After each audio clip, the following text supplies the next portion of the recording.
Good morning, students. Welcome to another session of paragraph writing.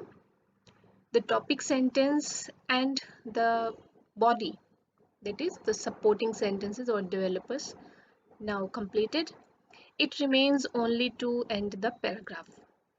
And this is accomplished through a concluding sentence, which we are going to talk about in this video. Paragraph के structure के बारे में हमने किया था कि तीन type के सेंटेंसेस इसमें रहते हैं. फर्स्ट इज ओपनिंग सेंटेंस या topic sentence which introduces the topic और द कंट्रोलिंग आइडिया. सेकंड, जो बॉडी का निर्माण करते हैं, पैराग्राफ की बॉडी को बिल्डअप करते हैं, दैट इज सपोर्टिंग सेंटेंसेस या जिन्हें डेवलपर्स भी कहते हैं. थर्ड नंबर पे आता है the concluding sentence which is also known as terminator or the closing sentence.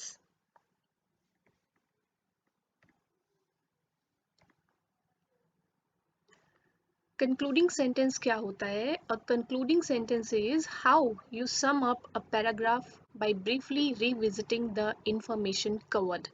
Paragraph में जो भी हमने information cover की है उनको sum up किस तरह से करना है वो एक concluding sentence का काम होता है. एंड कंक्लूडिंग सेंटेंस जिस प्रकार से हमने देखा कि there are 4 types of paragraphs. तो पैराग्राफ राइटिंग की जो टाइप है उसके अकॉर्डिंग द कंक्लूडिंग सेंटेंस और द टर्मिनेटर में लुक डिफरेंट, लेकिन कुछ इनमें कॉमन कैरेक्टरिस्टिक्स होती हैं. The purpose of the terminator और the closing sentence is two fold. First, to reiterate the main point developed by the body sentences and to signal that this is the end of the paragraph. Terminator का काम यही होता है कि एक तो ये एंड मार्क करेगा कि पैराग्राफ का यहाँ पर समापन होता है. सेकेंड थिंग जो ये बताएगा कि जो मेन पॉइंट्स है जो the body of the paragraph में डिस्कस किए गए हैं या वर्णित किए गए हैं या जिनका विवरण दिया गया है या फैक्ट्स रखे गए हैं उनको रीट्रेट करना, उनको रिपीट करना, उस स्टेटमेंट को या उन पॉइंट्स को to make the meaning clear और टू एम्फेसाइज इट. तो ये दोनों काम कंक्लूडिंग सेंटेंस एक पैराग्राफ में करता है. जो कंक्लूडिंग सेंटेंस या क्लोजिंग सेंटेंस होता है in a standalone paragraph, it should accomplish one of the following. ये कुछ 5 पॉइंट्स यहाँ पर लिखे गए हैं. इनमें से कोई ना कोई एक पर्पस सोल्व करता है, कोई ना कोई एक काम अकम्प्लिश करता है concluding sentence. First, it will restate the topic sentence of the paragraph using different words. जो टॉपिक सेंटेंस जो इंट्रोड्यूसर था उसको ही रीस्टेट करना, मतलब पुनर्कथन होता है टॉपिक सेंटेंस का ही, लेकिन डिफरेंट सेंटेंसेस के साथ में. सेम आइडिया होता है, वही टॉपिक सेंटेंस वाला ही इसमें कंक्लूडिंग सेंटेंस में हम रिपीट कर देते हैं, पुनर्कथन होता है. तो कभी कभी कंक्लूडिंग सेंटेंस इस प्रकार से होता है, summarise by referring to the key points in the paragraph. या कंक्लूडिंग सेंटेंस क्या करता है, जो पैराग्राफ में जो डेवलपर्स हैं उन्होंने जिन जिन की पॉइंट्स को अंडरलाइन किया है, जो जो चीज़ों को जिनकी डिटेल्स हमें बॉडी ऑफ द पैराग्राफ में मिली है सपोर्टिंग सेंटेंसेस से, उन सबको समराइज कर देना. ये भी एक काम होता है, ये भी क्लोजिंग सेंटेंस कर सकता है. Then a concluding sentence can draw a conclusion based on the information set forth in the paragraph. या फिर जो इंफॉर्मेशन पैराग्राफ में दी गई है उनके बेस पर एक कंक्लूजन देता है, एक निष्कर्ष देता है एक सेंटेंस के अंदर, ये टर्मिनेटर. या फिर ये कर सकता है offer a final observation about the controlling idea. जो भी पूरे पैराग्राफ में कंट्रोलिंग आइडिया चल रहा था उसके ऊपर एक फाइनल ऑब्जर्वेशन, एक अंतिम अवलोकन क्लोजिंग सेंटेंस करता है. या फिर a closing sentence can make a prediction based on the details of the paragraph. एक कंक्लूडिंग सेंटेंस या क्लोजिंग सेंटेंस या टर्मिनेटर पैराग्राफ में दी हुई डिटेल्स के आधार पर एक प्रिडिक्शन देता है, यानी पूर्वानुमान या भविष्यवाणी करता है, या फिर पूर्व कथन देता है, या फिर एक अंदाज़ा लगाता है कि इन इन डिटेल्स के बेस पर आगे ये हो सकता है। तो क्लोजिंग सेंटेंस इन पांचों में से कोई ना कोई एक चीज़ ज़रूर अकम्प्लिश करता है। इन अदर वर्ड्स, हमें जो क्लोजिंग सेंटेंस यानी पैराग्राफ का जो आखिरी सेंटेंस है वो किस प्रकार से बनाना चाहिए, या तो जो टॉपिक सेंटेंस में जो भी आइडिया एक्सप्रेस किया गया है उसे रीस्टेट करना है, मतलब डिफरेंट वर्ड्स यूज करके, सिनोनिम्स यूज करके, या अलग कोई शब्दावली यूज करके सेम टॉपिक सेंटेंस को ही पुनः हमें रिपीट करना है, उसे रीस्टेट करना है, या हमारा क्लोजिंग सेंटेंस पूरे पैराग्राफ को समराइज करेगा, उसका सारांश बता देगा एक ही सेंटेंस के अंदर, या फिर पैराग्राफ में दी हुई जितनी भी इंफॉर्मेशन है उनके बेस पर एक कंक्लूजन देगा कि ये निष्कर्ष इसका सबका इस डिस्कशन का निकलता है, या फिर एक फाइनल ऑब्जर्वेशन, एक अवलोकन पूरे कंट्रोलिंग आइडिया का जो पूरे विच runs through out the paragraph, उस कंट्रोलिंग आइडिया का एक अवलोकन होता है इसमें, या फिर एक अंदाज़ा लगाया जाता है कि भविष्य में क्या हो सकता है। पैराग्राफ में दी हुई डिटेल्स के आधार पर भविष्यवाणी या एक फोरकास्ट कंक्लूडिंग सेंटेंस करता है। इन सब के अलावा कंक्लूडिंग सेंटेंस का या क्लोजिंग सेंटेंस का एक और काम भी हो सकता है। It can include the final thought of the writer.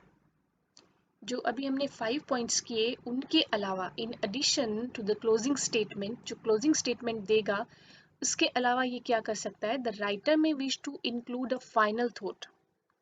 जो क्लोजिंग स्टेटमेंट है उसके बाद भी कभी कभी राइटर को एक अपना फाइनल थॉट देने का इसमें लिबर्टी रहती है। The final thought is the last sentence of the stand alone paragraph. ये लास्ट सेंटेंस होगा, मतलब क्लोजिंग स्टेटमेंट के बाद एक फाइनल थॉट देने के लिए एक लास्ट सेंटेंस होता है।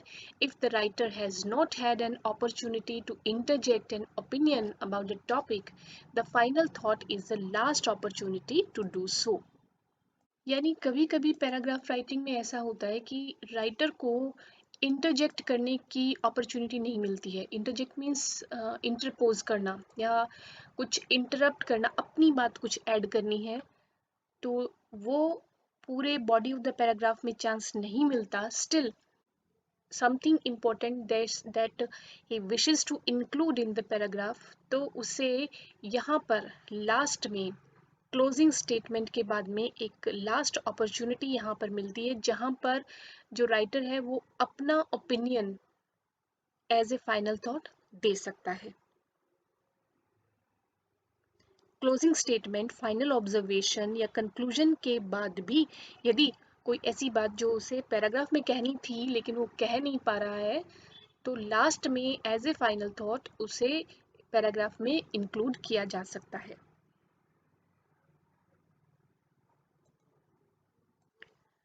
Let us understand this with the help of an example. The following is an example of a concluding sentence and final thought. इसमें दोनों चीजें हैं, concluding sentence भी and final thought भी. Suppose these are the last two sentences of a paragraph. You can gain both muscle and stamina if you follow these simple steps. तो ये तो हुआ लास्ट जो concluding sentence है वो, और although any exercise program takes time, the results are bound to please. ये writer ने अपना फाइनल थॉट दिया है। तो इस सेंटेंस से हमें पता लग रहा है कि शायद जो बॉडी ऑफ द सेंटेंस है उसमें कुछ स्टेप्स दिए गए होंगे एक्सरसाइज करने के लिए, और कंक्लूडिंग सेंटेंस में ये कहा गया है कि both muscle and stamina can be obtained if you follow these simple steps.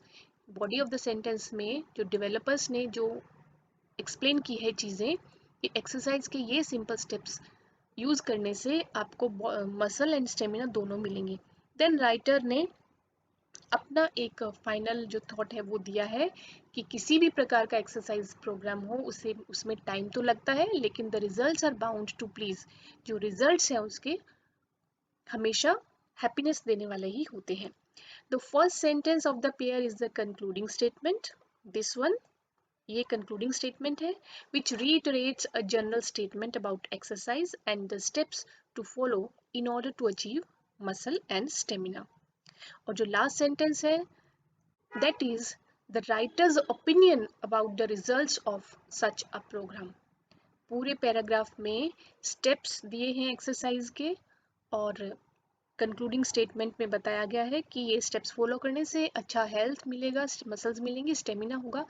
और जो last sentence as a final thoughts इसमें इंक्लूड किया गया है वो राइटर का खुद का ओपिनियन है एक्सरसाइज प्रोग्राम्स के बारे में।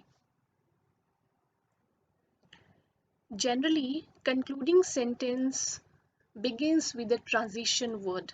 Transition means change, परिवर्तन, from one form to another। To signal the reader, reader को यहाँ इन ट्रांजिशन वर्ड से पता लग जाता है कि अब यहाँ पर कुछ चेंज है सिचुएशन में, मीन्स एंड आने वाला है।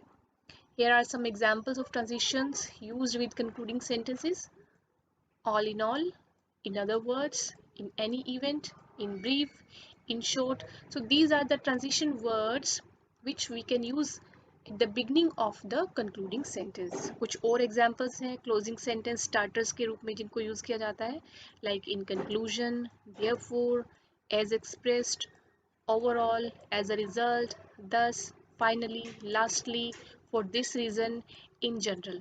So these are the starters of a terminator of a closing sentence। Let us look at the closing sentences of these example paragraphs. Good health requires a balanced diet, plenty of exercise, and a positive attitude। This is the topic sentence. First, to keep the body strong, it is important to have a balanced, nutritious diet, which means many kinds of fruits and vegetables। यानी first topic sentence में तीन चीज़ों की बात की है, balance diet, plenty of exercise and a positive attitude, और इन सब से गुड हेल्थ बनती है। सपोर्टिंग सेंटेंसेस में इन्हीं को डेवलप किया गया है आइडियाज़ को। First, to keep the body strong, it is important to have a balanced, nutritious diet, which means many kinds of fruits and vegetables। Second, getting a lot of exercise is very important for keeping a strong body and burning of fat। For instance, swimming is an excellent way to exercise and have fun at the same time। Third, having a positive attitude is the best way to keep a healthy mind and body। For example, an optimist is usually healthier than a pessimist। In conclusion, eating the right food, being physically active, and thinking positive thoughts are the best ways to stay healthy। So यहाँ पर जो terminator है इस paragraph का, इसने first जो topic sentence है ये उसी का ही रीस्टेटमेंट है using different language, different words. Another example: an important factor in learning a foreign language has to do with the concept of intrinsic versus extrinsic motivation। यानी topic sentence में बात की गई है कि किसी फॉरेन लैंग्वेज को सीखने के लिए दो चीज़ें इंपॉर्टेंट होती है, इंट्रिंसिक वर्सेस एक्सट्रिंसिक मोटिवेशन, आंतरिक और एक्सट्रिंसिक बाह्य प्रेरणा। When we do something for the fun of it or because we enjoy it, that is called intrinsic motivation। यानी आगे इन्हीं टर्म्स को एक्सप्लेन किया गया है, इन्हीं को डिफाइन किया गया है। Extrinsic motivation, on the other hand, is when we do something for the purpose of receiving some kind of external reward, such as money, time off from work, etc. Many education experts believe that intrinsic motivation is more powerful when it comes to helping students retain what they have learned। तो यहाँ तक जो topic sentence है और जो body of the paragraph है इसमें ये बात की गई है कि फर्स्ट जो टॉपिक सेंटेंस है कि फॉरेन लैंग्वेज को सीखने के लिए आंतरिक और बाह्य प्रेरणा दोनों से संबंधित है किसी भी फॉरेन लैंग्वेज को सीखना। फिर एक्सप्लेन किया गया है कि इंट्रिंसिक मोटिवेशन यानी आंतरिक जो प्रेरणा है वो होती है जो हम अपनी खुद की खुशी के लिए करते हैं कोई काम, क्योंकि हम इसे एंजॉय करते हैं और जिसे करने में हमें मज़ा आता है, तो उससे हमें इंट्रिंसिक मोटिवेशन मिलती है। एक्सट्रिंसिक मोटिवेशन दैट इज़ बाह्य जो प्रेरणा है वो हमें तब प्रेरित करती है जब हमें एक्सटर्नल कोई रिवार्ड मिलना हो, जैसे पैसा या अवकाश, इस तरह की चीज़ कोई रिवार्ड मिलता है एक्सटर्नल, वो होता है एक्सट्रिंसिक मोटिवेशन, जिससे मोटिवेटेड होकर हम काम करते हैं। इंट्रिंसिक मीन्स हम जिस चीज़ को खुद एंजॉय करते हैं वो आंतरिक प्रेरणा होती है, तो हम स्वयं ही उस काम को करने के लिए प्रेरित होते हैं। यहाँ पर ये एक क्लोजिंग सेंटेंस है, दोनों के अंदर दोनों को डिफाइन करने के बाद में क्लोजिंग स्टेटमेंट ये बना कि many education experts believe that intrinsic motivation is more powerful when it comes to helping students retain what they have learned। कि बहुत सारे जो एजुकेशन एक्सपर्ट्स हैं वो यही मानते हैं कि इंट्रिंसिक मोटिवेशन ज़्यादा प्रभावशाली है स्टूडेंट्स को सीखी हुई चीज़ को रिटेन करने के लिए। This is the closing statement. यहाँ पर भी हम बात या पैराग्राफ को ख़त्म कर सकते थे, लेकिन यहाँ पर ये एक फाइनल थॉट भी दिया गया है जिसका हमने थोड़ी देर पहले जिक्र किया था। This concluding sentence tries to leave a final thought with the reader by asking a question। ये question क्या है? The question and challenge for teacher today is how can we help our students become intrinsically motivated in what we are teaching। यहाँ पर बात खत्म होती है कि इंट्रिंसिक मोटिवेशन थोड़ा ज़्यादा पावरफुल माना गया है, लेकिन फाइनल थॉट के रूप में यहाँ एक क्वेश्चन पोज किया गया है कि हम टीचर्स के सामने ये एक क्वेश्चन भी है और चैलेंज भी है कि हम किस प्रकार से अपने स्टूडेंट्स को इंट्रिंसिकली मोटिवेटेड कर सकते हैं, बना सकते हैं, जो भी उन्हें सिखा रहे हैं उसके लिए, उसे सीखने के लिए या उस सीखे हुए को रिटेन करने के लिए हम उनको आंतरिक प्रेरणा किस प्रकार से उनके अंदर जगाई जा सकती है। So this is the final thought, और यही यहाँ पर पैराग्राफ को एंड किया गया है।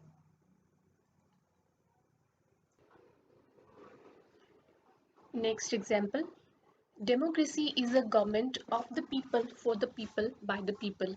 Democracy has been in existence since ancient times, but it reached its golden era in the 20th century। The selection of the government by the citizens gives everyone a chance to work for their country। It allows the law to prevail efficiently as the rules are made by the people whom they have selected। India is the largest democracy in the world. The Indian political system is a multi-party system. Most political parties today are only interested in coming to power। We enjoy every right in theory, but in practice, illiteracy, poverty, inequality, casteism, violence, corruption, terrorism, etc. are posing problem for democracy in India। तो यहाँ पर पूरा paragraph में अपनी बात कही गई है, डेवलप किया गया है, एंड देन एक स्टेटमेंट है last, for democracy to be a success all these need to be changed. ये जो प्रॉब्लम्स हैं इनको चेंज होना पड़ेगा। एंड फाइनली अपने ओपिनियन के साथ में इसे कंप्लीट किया गया है, the talented youth of today should be politically educated so that they can become effective leaders of tomorrow. Let us look at another paragraph. Education refers to the attainment of knowledge through academic and scholastic efforts। Topic sentence. It includes all that can help one's enlightenment and empowerment। There are a lot of positive traits of having education. For instance, education gives us the knowledge and skills to work with excellence and thus paves the way for us to have a good career। Furthermore, education grants us a good status in society। As educated people, we are considered as a valuable source of knowledge for our society। Moreover, it helps in one's all-round physical, mental, and intellectual growth and development। In addition, Education polishes our mind, reinforces our thoughts, generates self confidence, and strengthens our character and behaviors towards others. Thus, education is key to a successful career and meaningful life. Therefore, it is important that children and youth are educated so that they can live productive lives and help in the progress of the society and nation. So इस concluding sentence के साथ में पूरे paragraph को wrap up किया गया है. I hope now you have an idea how to write a well organized paragraph with topic sentence, developers and terminator.